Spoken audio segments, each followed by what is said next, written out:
Over 4 years ago, I went to work at a warehouse in the small town that I'm from. I decided to leave after my health started to get worse physically, and I was diagnosed with panic disorder and severe anxiety after the situation that I'm about to tell you. This changed the way that I developed friendships after that job, that's for certain. So I started this job on April Fool's Day of 2018, which was odd to me, and I had no kind of high expectation of the job. All I wanted was to do my job, get paid, and go home as I had 2 children at home and many things that I could work on there. The job wasn't hard and it made pretty good money for all duties considered, so I really couldn't complain. I worked second shift for about 5 months, and I went to day shift. While working on second shift, I kept to myself mostly until, one day, I met someone from one of the lines after we struck up a conversation about gaming. For the sake of anonymity, we'll name him JF. Well, JF was a pretty good guy, and we had a lot of things in common. I went home that night, and he popped up as a suggested friend on Facebook. Again, another oddity. So I decided to add him. When I did, we started talking more at work until he suggested that we should hang out, so we did hang out. Pretty frequently. We were friends for a month at this point, and one day, he decided that he was going to introduce me to his partner. She seemed decent at first, super nice, didn't seem to be a judgmental type, so I was cool with her. From then on, I would hang out with him when my kids were spending time with my mother. One time, we were talking at a restaurant, and he started to vent to me. Dude, she's such a bitch sometimes. The other day, I forgot to take the trash out and she threatened to stab me if I didn't. I've never been in a relationship where someone's threatened me, but she's got good intentions, dude. When he said that to me, I was concerned, but of course, we had only been friends for a month, so I thought that maybe he was being morbid jokingly. So I chuckled at him. He gave me a pretty serious look and said, "I'm not joking. She really did." That concerned me. Fast forward about 8 months. They're still together and we all hang out pretty regularly, forgetting the things he told me then. One day we were all talking and he seemed a little off that day, so I asked him what was wrong in front of her. He flashed a smirk and said, "Nothing, dude. I'm just a little tired." He didn't have his eyes on me though. He had them on her when I asked that. When we went to work the next day, I asked him again, "Do you promise to keep this between us?" Of course, I agreed. He said that he was breaking up with her and she went a little crazy. He said that she grabbed her gun and pointed it at him and said, "If I can't have you, then no one will." He said that he diffused the situation and is trying to look for a way out. Not really knowing what to say, I just said, "You'll figure it out, man. If you need somewhere to go, then you can come stay with me until you get her out of the house." Fast forward to another year. He finally decided to leave her. When he did, she flipped out again. This time, he told her over text. She said that she was going to find him and kill him, and he was actually out of work that day with a vacation day. He sent me a text that said, "Hey, let me know if she comes over to work looking for me." That struck me as odd because I had no idea of the situation that was unfolding. She actually did come to our job, and she asked me where he was, and I said, "I have no idea. I thought he was with you and you guys went out of town or something." All she did was roll up her window and drive off. I called him and told him that she came by and he called the police about it. They had found her up the road with a loaded gun in the car. 2 months later, he decided to talk to her again, and when he did, he had something to tell me. When he called me, he asked if I had seen her around, and I hadn't. He said, "I would take some vacation days if I were you." Dumbfounded, I asked him why. He said to me, "Because she's out of jail and her cousins are in town trying to find the people she has personal vendettas with.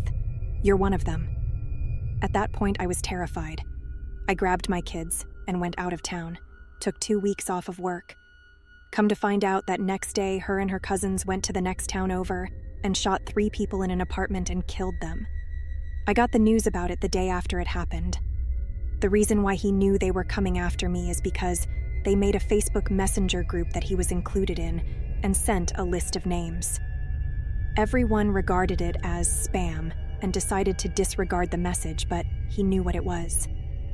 3 of the names on that list were the people that they shot. The 4th name on that list was mine. After they found the evidence and he decided to go public about the group and screenshots that he had, they were all charged with first-degree murder. From then on, I was very careful about who I would stick my neck out for because, even though he knew the context of that list and her intentions, he decided to not inform anyone else on it. Needless to say, we aren't friends anymore, and I dodged a bullet. Literally.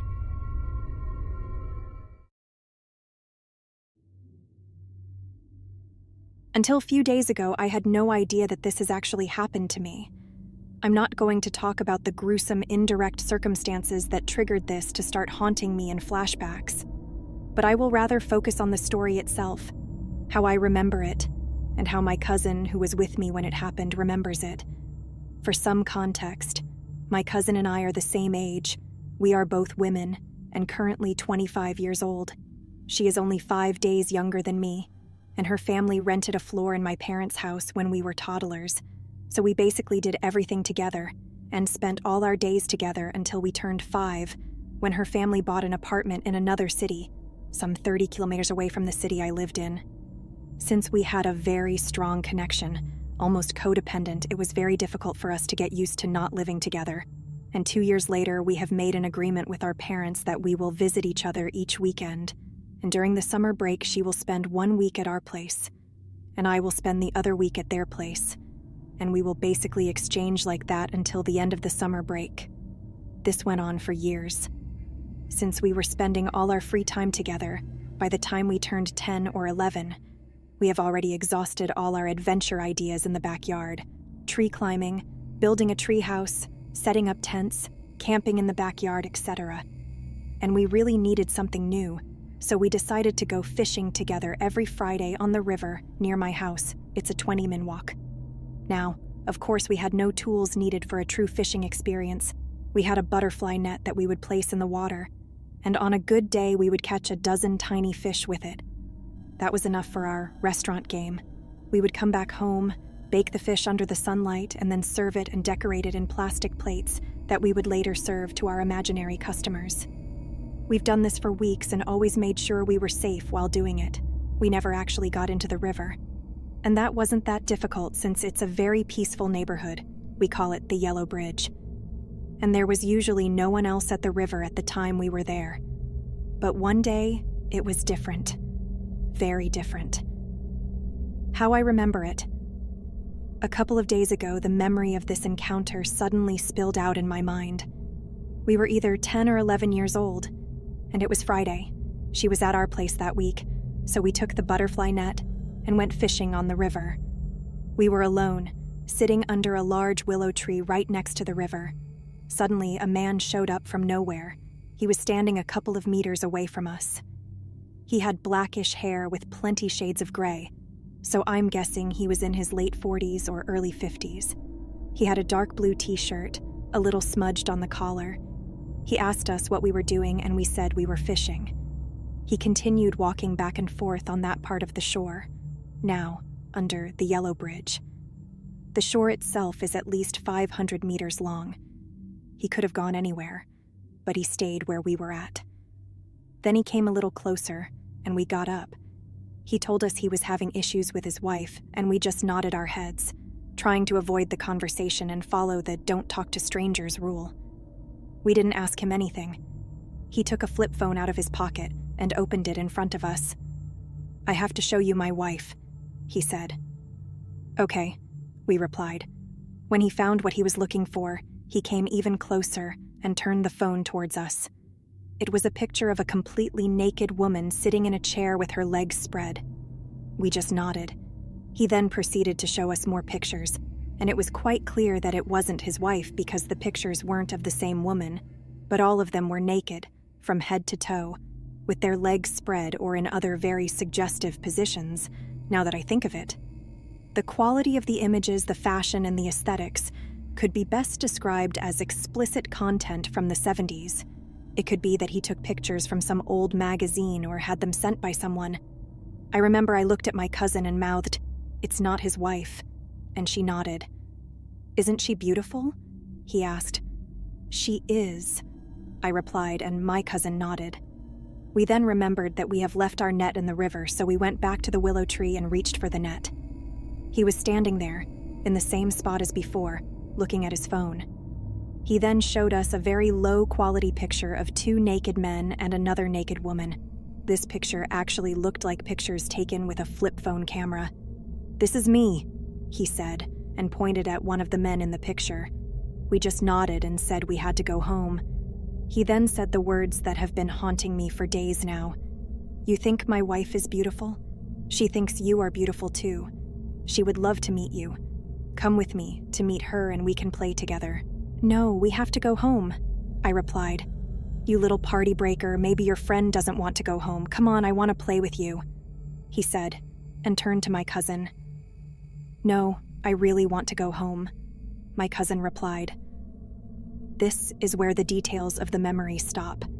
What I remember next is him giving up, just not being there anymore, and us leaving, giggling and laughing as we walked away and mocking his voice and his tone on our way back home. But I found it weird that only after so many years, I finally remembered this situation, and I've brushed it off as a potential dream or false memory. But since his words kept echoing in my head, I called my cousin and described my memory, word for word, as I've described it here, and she said that it did happen, just slightly different from how I remembered it. My cousin remembered that it happened, and all the details are correct. But once she told him she really wants to go home, he was way too close, and we were too scared to start running or turn our backs, since we thought that he could catch us, so we stayed there for a while and kept pretending like he wasn't there. We played with our catch, the tiny fish in our bucket filled with water, and talked about our fathers who work in the police. Obviously it was a lie. Her father is a forest ranger and mine works in IT, and how they're so strong that they could kill a man with one punch. The man didn't believe our exaggerated story, and he kept walking in circles around us, not too close. But he did keep an eye on us the entire time. And we waited, and waited, and waited. And at one point he went into the bushes behind us to take a piss. This is when we got up and started running. We ran across the bridge and kept running until we got to the part of the neighborhood where there are lots of houses. When we were already close to my house, I stopped in the middle of the road and said that my legs won't move, so she helped me get down on the side of the road and we sat there until I felt better. Today, I know that what I experienced was a state of shock. Once I felt better, we went back home, threw away the fish, and decided to never go fishing again. We never told this to our parents because we knew that what happened had something to do with sex, and at the time we thought that everything related to sex is shameful and shouldn't be talked about. She said she is surprised that I thought it was a dream, and that I didn't remember it until now, since I've had such an extreme reaction and she has PTSD from that event. Even today, she's not going alone anywhere, and is terrified whenever someone mentions the Yellow Bridge.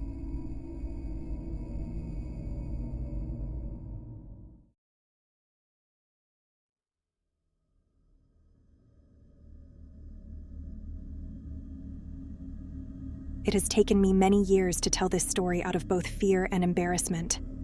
I share this today as more than simply therapy for myself, but as a warning to all people. Be careful who you meet on social media. In 2018, my ex-husband and I were at the end of a very tumultuous marriage. He and I had been polyamorous for about 3 years before I met this guy. His name was Jez. I met Jez on OkCupid. I was 28 and he was 42. We hit it off very quickly. After a few weeks of talking, I agreed to meet up with him at a restaurant close to my house. We sat and talked for a few hours before I invited him over to meet my husband. Things went very well and they seemed to get along, so Jez and I started dating. This guy completely swept me off my feet. Jer was sweet and caring. He enthusiastically listened to every little thing on my mind, engaged, and validated me. Over and over again, he absolutely revered me for my strength and wisdom. He practically worshipped me for all that I was and all I was becoming. He showered me with gifts, flowers, and random good deeds just to make me feel safe, wanted, and cared for. I had never been in a relationship that felt quite like that. It was wonderful. It was as though we had been looking for each other for years. After the first few weeks, he had a meltdown over my polyamorous nature. He pulled the plug because he said he was already falling for me and couldn't handle sharing me. I stood my ground and accepted this boundary and the fact that I would have to let him go. I left that night sad but confident that I had done the right thing for the both of us. That next week he sent me flowers and a card to my workplace, begging for another chance and reassuring me that he would rather try than not, and end up regretting it. Even though it was scary, he wanted to take this journey with me. We continued dating, and it was just as wonderful. Long nights we spent awake talking, sharing, laughing, lovemaking, and planning. We went places and did things that I had always wanted to do. Then, in the deepest, most intimate moments, when we would just sit in silence, he would grip my hand to his face in solidarity and astonishment, asking, "Where I've been all this time." Our time together was effortless. We fit together like puzzle pieces. By August of 2018, my marriage had ended, by no fault of Jez's, and by October my husband had moved out. I was on a lease at the time and knew I couldn't afford the place on my own, so finding a roommate was essential. I had no support system to fall back on, nor did anyone else I know need a place at the time, so Jez offered to move in. Even then, I was hesitant. We had only been together about 4 months, and I knew everything always changes when you move in with a partner. Despite my hesitation, I agreed. He was wonderful to me. How bad could it be? I was not prepared for the change that was to come. It was literally like night and day. Jez suddenly became a different person. He was extremely controlling, jealous, and lazy. Nothing like the person I thought I had met. And the way he treated me progressively got worse and worse. Hanging out with friends became a burden, if not impossible, because he would blow up my phone, guilting me about leaving him alone or not, involving him in some way. Yet when I tried to, it was also treated as a burden and inconvenience, as he would huff and puff his way through even the concept of leaving space for anyone but ourselves. In December of 2018, we attended my work Christmas party. I had given him the option whether he wanted to go or not. It was really neither here nor there for me, especially because I had already learned that he really didn't do well if he felt pressured into social situations. I opened the invitation to him because he had expressed to me over and over that it was important for him that he was involved in my social life. For the full month he knew about it, he insisted that he wasn't going. I took it as him being introverted and didn't push the issue. I let him know that I would make sure he felt welcome if he decided to go, but not to feel obligated. I was surprised when he changed his mind at the last minute and insisted on going, and even more stunned when we went and he actively acted as though he did not want to be there. Everyone there was incredibly welcoming and included him in the festivities and conversation. However, he still practically grumbled the entire night about the whole thing, mumbling insults and critiquing every little part of the party under his breath, as though being there was absolutely awful to have to endure. No one really seemed to notice the low, whispering insults and gripes. At one point, after a couple of glasses of wine, my direct manager leaned into Jez and started praising him.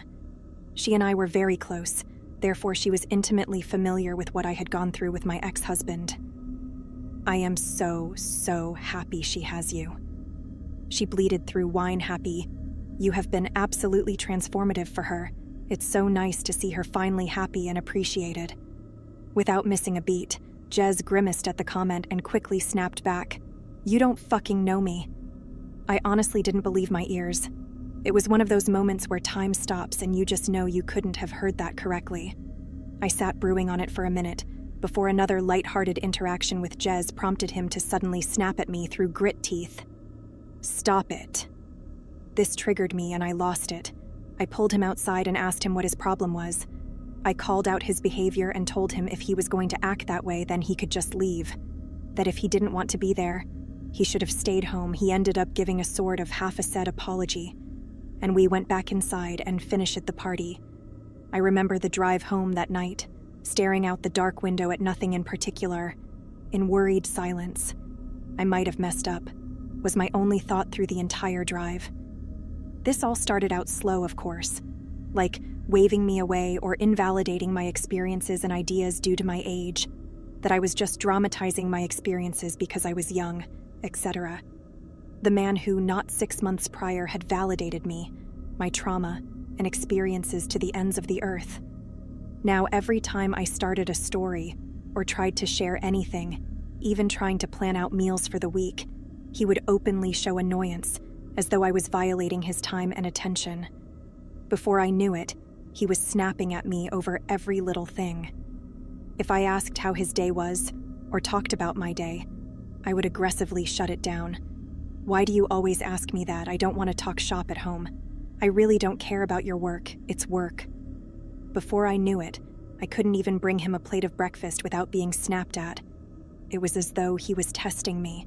When Jez and I first started dating, he flat out refused to talk about most all of his exes. He refused to name them or discuss any of the issues or lessons learned. They didn't matter, he would claim. They weren't in his life for a reason. It was the same reasoning he also used in reference to my more recent exes, talking about them, including my now ex-husband, may as well have become off limits. Anytime I brought up either of our exes, he would become incredibly agitated, belittling, and just overall very aggressive. I took this as both an age gap issue, as I have a tendency to dwell, as well as insecurity, and a threat to the life he was trying to build.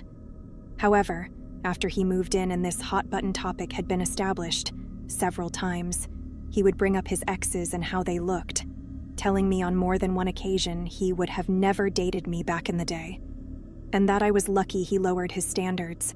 I didn't even really know what to say to this. I would laugh it off and shove it in my back pocket. Noted. He then started bringing up my looks and accusing me of catfishing him. I had stopped taking care of myself due to the isolation, and had also put on some weight, so most of my clothes that I had once felt great in no longer fit. And since Jez had also been dishonest with me about his financial position, he was always needing extra money here and there, leaving me broke almost all of the time. A horrible tragedy happened that following summer while Jez and I were together. I received notice that a good friend I went to art school with shot himself in the head while tripping on LSD. Our whole class was devastated. He was, without contest, the best photographer of our class, and one of the most kind-hearted individuals I have ever had the pleasure of knowing. Also, as someone who is very familiar with LSD, I was rocked. Jez, however, was far from supportive. He pretty much immediately shrugged it off. That's life. I guess that's what he gets for fucking around with LSD. I was baffled at such an unsympathetic response, and even more later when Jez started to interrogate me about my relationship with this guy, asking when the last time it was that I had even talked to this friend. You don't even know this guy anymore, who cares? I broke up with him the first time after he called me at work raging. I was busy, so I wasn't able to answer right away. But once I was finally able to answer, I was met with intense anger. It was storming, and one of my dogs was having an anxiety attack due to storm and separation anxiety. This wasn't the first time, and he was well aware of what she needed in those moments. Why the fuck aren't you answering my calls? You answer when I call you, I don't care where you are. He went on for a few minutes, calling me a shitty girlfriend and laying into me over my sudden distance and lack of communication while I was at work. At this point, I was done, and I lost it. I tore into him over everything, especially causing problems for me at work. That being in my life is a privilege, and if he's going to wake up every day acting like he hates me, then I don't know what on earth he's even doing with me. I told him that I expected him to get his things and leave. He was always threatening to go back to his old roommates where there was still a room. I didn't want him there when I got home, and we could coordinate times for him to come and get the rest. He flat refused, suddenly victimizing himself, claiming he had nowhere to go. How dare you make me fall in love with you? How dare you take me to meet your father and then dump me? My manager and her husband ended up following me home that evening because she was concerned for my safety and had offered to let me stay with her for a few days. I will never forget the scene I walked into, like Theon Greyjoy begging for his life. My boss stood next to me, watching as this 42-year-old man crawled on his knees before me, begging for mercy and communication. At one point, wrapping his arms around my legs, crying into them, "I can't believe this is happening. She's the love of my life, you know that?" he cried to my boss. I couldn't believe what I was witnessing. This was the antithesis of the heartless person I had been spending my days with. I shook him off and went to the back of the house, gathering enough of my things to get me through the next few days, as well as any and all valuables I could think of. It took a few days, but after about a week, Jez started blowing up my phone. Apology after apology. Suddenly, he was the man I met again, full of humility and self-awareness. He acknowledged the awful way he had treated me and sent me walls and walls of well-thought-out messages, psychoanalyzing his own behavior, where it comes from, and the ways he knows it needs to change. I took him back. Like a dumb, desperate girl, I took him back. It wasn't long into this second round that he started to guilt me over the breakup. My panic had damaged his relationship with the people in my life, and he made sure that I knew it was my responsibility to fix it. It wasn't long after this that my car ended up breaking down at a gas station close to home. There was a very nice couple in the vehicle next to me that came to my rescue and checked things out under my hood. The gentleman turned out to be a mechanic for a living, so he had a pretty good theory about what could potentially be going on. By this time, I had already attempted to contact Jez to let him know what was going on and where I was. It wasn't long till he got off work, so he told me to sit tight and he would be there shortly. Meanwhile, this sweet couple stayed put and kept me company while I waited. Jez barreled in about 15 minutes later, completely ignoring the couple that had helped me. Touching base, the gentleman handed me a slip of paper with a name and phone number on it, reviewing what he thought was going on with my car. Before Jez butted in, cutting him off. "I said she's fine," he snapped. I could see the woman out of the corner of my eye slink away at this comment and get into the passenger seat of their car. I could feel the sudden tension, like maybe she's been here before. The gentleman didn't move and shifted his attention to me as Jez walked into the store. I could see he was clearly concerned. "Are you okay?" he asked in a low, almost whisper. "You don't have to answer that, but if you need anything..." He looked down at the number in my hand and nodded to it. "Seriously." With that, he got into the driver's seat of his car and drove away. I've thought about that couple countless times since that night. Everything went right back to the way it was before, as though the initial breakup never even happened. The same eggshells, the same belittling. If anything, it was worse, because I had permanently damaged our relationship. If I had just not been so dramatic, if I didn't run away from everything, then maybe he wouldn't have to work so hard for respect in my life. One night, we got into an argument. I don't even remember what it was about, but I had to be up early for work the next morning, so I paused the argument in order to get some sleep. When I went to lay down, I heard the TV turn on. I have a soundbar, so the volume can get pretty loud. Jez proceeded to turn the volume up and up, and up, far past any volume I ever pushed those same speakers to, even for parties. The very walls were reverberating with the sound of the TV at astronomical volumes. Jez then started laughing hysterically. It was a laughter manic with anger, as though something might be funny on TV, but he might also jump through a window right now. I remember laying in bed absolutely horrified at what was happening. I knew things had gotten bad, but now I was scared. I got out of bed and asked him to turn it down, to which he responded, scoffing, "I'll watch TV if I fucking want to," and turned it up even louder. I felt like I was in a horror movie. I started crying at this point, begging him to please just let me sleep. He started mocking me and calling me names for crying. "Oh, poor baby is crying again. That's your card, isn't it? Crying?" This caused the fight to start again, and he started screaming at me, followed me to my bedroom, where he suddenly punched a door not 2 inches from my head. His eyes were black, and he looked me in the eye, sending the clear, unsympathetic, and hostile message that that was a warning, and next time he wouldn't miss. My whole system had shut down at this point, and I sunk to the floor in a panic attack. My ex-husband had issues with violence. Jez knew that. All our rentals prior to that one had holes in walls and doors peppered throughout our unit due to my ex-husband's inability to handle his emotions. But he never hit me, or even came close to it. I crumpled to the ground, feeling powerless, trapped and afraid. As my thoughts continued to race, he continued to berate and mock my panicked state. Most of our argument from that night was a blur, but ended abruptly once he threatened to put my social security number on the dark web. At this point, all that was left in me was to fight. I blacked out and went ballistic, screaming at him to get out. I felt rabid and dangerous as I screamed like a banshee for him to leave my home. It was over, and I was ending it that second. I contacted my landlord and explained what had been going on. Jez would also end up contacting her, weaving his own tale that I was moving out and tried to have the lease transferred into his name. Luckily, since I was several steps ahead of him, my landlord didn't fall for it and contacted me immediately. She personally came and changed my locks for me, gave me the personal contact of a police officer close by in case he showed up again, and took half off my rent for the next month. I am forever grateful to her for these simple acts of kindness that were above and beyond anything I would ever expect from a landlord. It took weeks for him to stop messaging me. The only reason I didn't block him was out of fear that he would show up at my house.